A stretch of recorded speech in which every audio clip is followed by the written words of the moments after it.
Il grande poeta nato nel 1878 e scomparso nel 1957, è autore di alcune delle più famose poesie sarde, tra l'altro molte di esse sono state musicate e vengono eseguite. I primi due brani diciamo sono dedicati all'Antioco Casula Montanaro perché il primo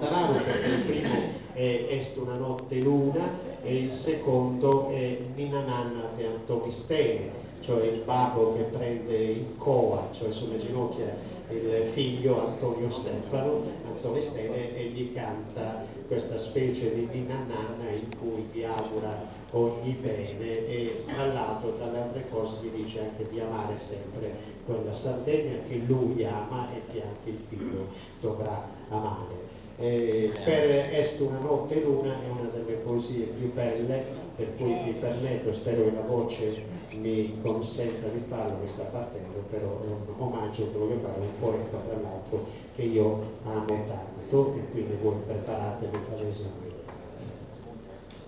Est una notte luna,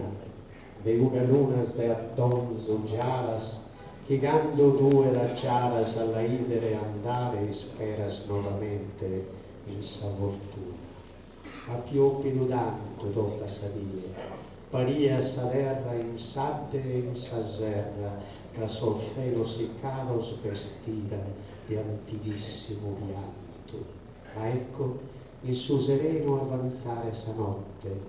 già lo velo risplendere e che velo de sposa sa luna, vesti del biancore, onze del regno.